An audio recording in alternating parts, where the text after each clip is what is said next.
Halo semuanya, Sawadee-krap. Keterangan yang disampaikan dari penyidik mengenai kasus penembakan yang terjadi di rumah Kadif Propam Polri ini ada beberapa poin yang tidak begitu saja dipercaya oleh masyarakat, tapi juga oleh sejumlah jenderal. Salah satunya adalah dari Laksamana Muda Purnawirawan Soleman Ponto, mantan Kepala Badan Intelijen Strategis TNI, yang menyatakan kita belum ada bukti bahwa itu adalah aksi saling tembak-menembak. Dan masyarakat di Indonesia juga berpikir kayaknya dengan luka seperti itu, kemudian dengan ada 5 tembakan yang bersarang di tubuh dari Brigadir J, ada satu yang tertinggal ya di dekat dada, yang lainnya tembak tembus seperti itu. Kemudian dengan luka-luka seperti itu kayaknya nggak mungkin hanya sekedar tembakan. Selain dari keterangan mantan Kepala Badan Intelijen Strategis TNI ini, nanti kita akan analisa lebih dalam apa maksud keterangan beliau. Juga ada salah satu bukti yang disampaikan dari tim kuasa hukum Brigadir J yang hari ini juga datang ke Bareskrim untuk melaporkan secara resmi bahwa kasus ini adalah dugaan pembunuhan, penganiayaan, pencurian, dan juga macam-macam lah. Nanti kita akan coba update seperti apa kelanjutannya. Tapi ada satu hal yang disampaikan di sini adalah mengenai tak ada bukti baku tembak. Baku tembak nggak mungkin saling membelakangi. Kenapa Kamarudin mengatakan hal ini? Karena di belakang tubuh Brigadir J ada luka bekas sabetan benda tajam di belakang. Yang which is, ini fotonya belum tersebar di media massa, karena yang di media massa tersebar tuh, yang di internet adalah bagian atas ya, wajah, kemudian juga tangan dan juga kaki. Tapi untuk di bagian punggung, hal-hal detail ini baru dimiliki oleh tim kuasa hukumnya, yang merupakan salah satu dokumen berkas pada saat mereka melaporkan ini ke Bareskrim. Kita akan simak terlebih dulu adalah keterangan dari Pak Ponto di sini, yang menyatakan tentang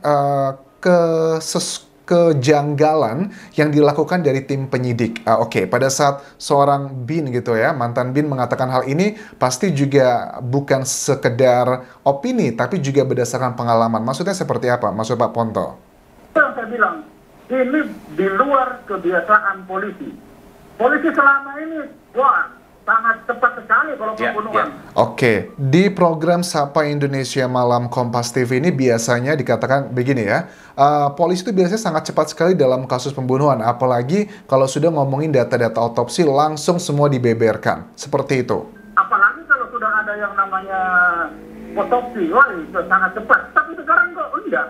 Iya, kalau sudah ada data otopsi langsung diumumkan sangat cepat ya. Aku juga masih ingat pada saat kasus di Nagrek ya, anggota TNI oknum ya yang menabrak pasangan sejoli tersebut, kan beberapa hari kemudian pada saat kedua mayat tersebut ditemukan, langsung kita lihat ada sejumlah anggota kepolisian yang menyatakan data-data otopsi tentang penyebab kematian. Penyebab kematian dari korban tersebut ditemukan ada pasir dan juga air di paru-parunya yang menunjukkan itu adalah penyebab kematian, yaitu adalah karena tenggelam bukan karena kecelakaan. Kemudian pada simpulan, gara-gara si oknum tersebut TNI yang tidak bertanggung jawab, seandainya pada saat kecelakaan tersebut mereka membawa ke rumah sakit, satu orang tuh masih bisa diselamatkan, tapi karena tidak bertanggung jawab makanya langsung meninggal si korbannya. Jadi kan termasuk kena pasal pembunuhan berencana juga. Itu dari anggota TNI ya. Makanya aku melihat juga, wah ini kok ada sedikit perbedaan reaksi gitu ya dari kepolisian, terutama penyidik ya. Malah kecenderungan itu tidak berbicara tentang penembakan. Tapi kecenderungannya berbicara tentang seksual. Nah, beliau juga mengamati kecenderungannya dari kepolisian penyidik ya, itu lebih membahas mengenai isu adalah alibinya, yakni adalah alibi tentang pelecehan seksual, bukan tentang pembunuhannya sendiri. Ya, kalau aku lihat dari keterangan kepolisian dari Polres Jakarta Selatan dan juga sebagian tim dari Mabes Polri, ya memang yang ditekankan tuh lebih banyak adalah kekerasan seksualnya tersebut ya. Ya, kita harus lihat nanti pembuktiannya seperti apa teman-teman. Seperti aku bilang, untuk tahapan pertama ya harusnya ya sudah ada tersangkanya terlebih dulu, kemudian dipaparkan barang buktinya apa saja, ada evidence-nya, tapi nggak sekedar hanya pemaparan. Kemudian setelah itu nanti setelah selesaikan baru ke proses persidangan. Oh ternyata alibinya adalah karena membela diri. Dari situ kan kita oke, make sense ya. Kalau orang mau dilakukan pembunuhan ditembak, ya membela diri adalah hal yang wajar. Kita masyarakat akan excuse, oke lah, mengerti. Tapi kan kalau sekarang Yang faktanya adalah si Brigadir J yang sudah meninggal dunia. Sementara untuk dugaan pelecehan itu masih belum ada fakta-fakta yang disampaikan ke media massa, untuk lebihnya adalah buktinya, nggak sekedar hanya keterangan. Begitu. Lanjut lagi, di bagian kedua adalah mengenai data otopsi. Pak Ponto juga nggak yakin apakah sudah dilakukan otopsi atau tidak. Tapi beliau mengatakan mau tidak mau saya harus percaya sudah diotopsi. Karena memang keterangan dari penyidikan sudah mengatakan juga iya sudah dilakukan otopsi. Tapi kan datanya belum disampaikan ke media massa. Kita ketahui juga kejadiannya di hari Jumat. Kemudian kalau aku nggak salah hari Minggu itu kan 2 hari setelahnya jenazah dikirimkan ke Jambi dan kemudian sudah dilakukan pemakaman juga. Nah, ini adalah keterangan dari Pak Soleman Ponto berikut ini. Bahwa itu sudah diotopsi.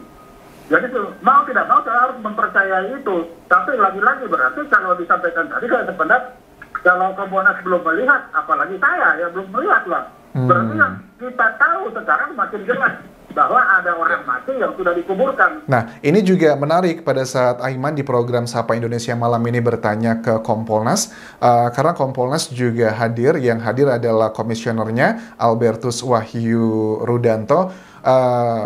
Aiman bertanya, sebenarnya apakah sudah dilakukan otopsi atau belum? Menurut beliau dikatakan sudah, tapi kami belum mendapatkan hasilnya. Jadi ya sama-sama kemudian dikritisi oleh Pak Ponto bahwa dari Kompolnas aja yang mengawasi kepolisian belum melihat datanya, apalagi saya mau nggak mau saya harus percaya begitu. Kita lanjutkan lagi apa yang disampaikan di sini. Baru sampai di situ. Betul. Nah, lalu berarti ini meragukan lagi keberadaan tembak-menembak. Kalau Kompolnas sudah meragukan, oke, saya belum terima.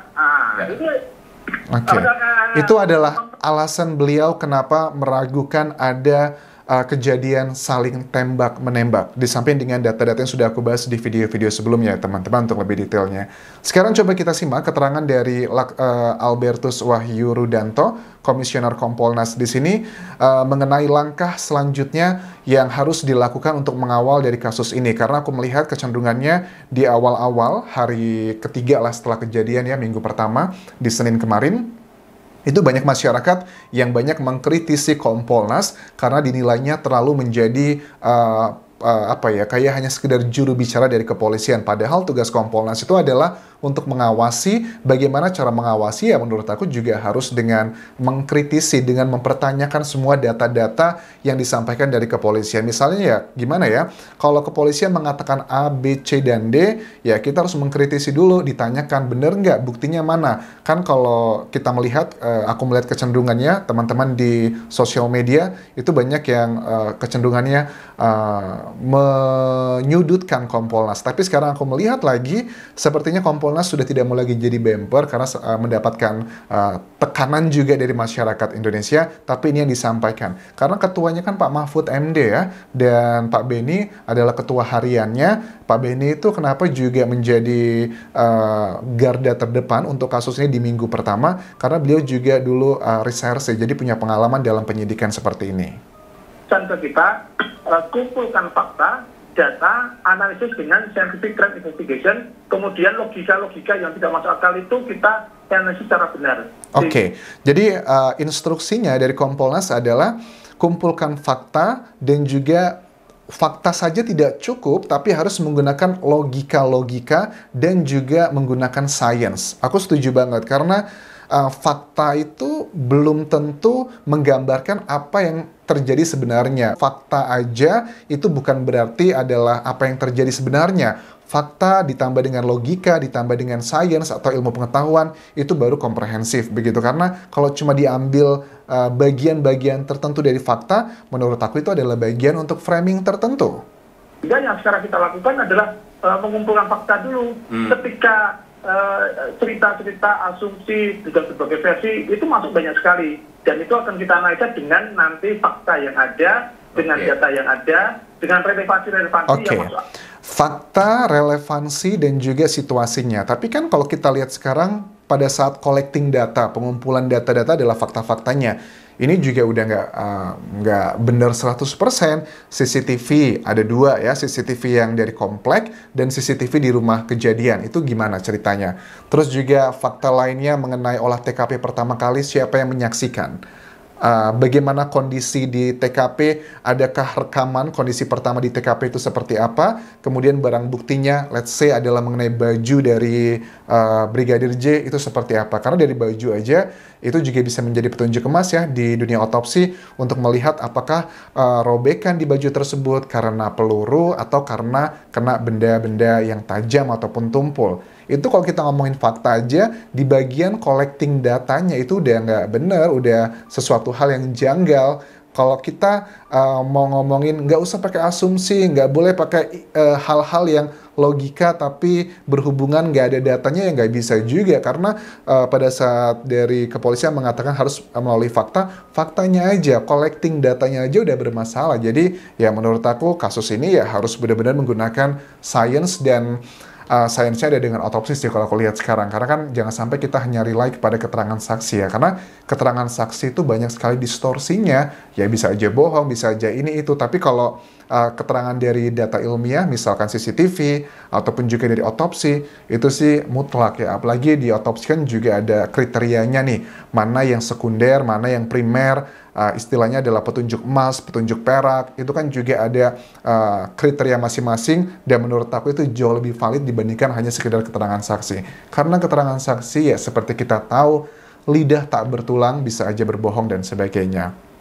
Oke, itu adalah yang bisa aku update untuk video kali ini. Mudah-mudahan memuaskan keingintahuan kalian update terbaru tentang kasus yang terjadi di hari Jumat lalu di kediaman Kadif Propam Polri. Sampai ketemu lagi di video berikutnya. Jangan lupa tinggalkan like dan juga komen, serta follow Instagram, serta Facebook pageku di Anjas di Thailand. Karena di kedua akun tersebut aku posting foto-foto dan juga hal-hal yang berasal dari keluarga Brigadir J di Instastory yang hanya bertahan hanya sekitar ya 20-an jam saja. Sampai ketemu lagi di video berikutnya. Terakhir, please subscribe channel YouTube ini. Kapan kerap semuanya. Bye.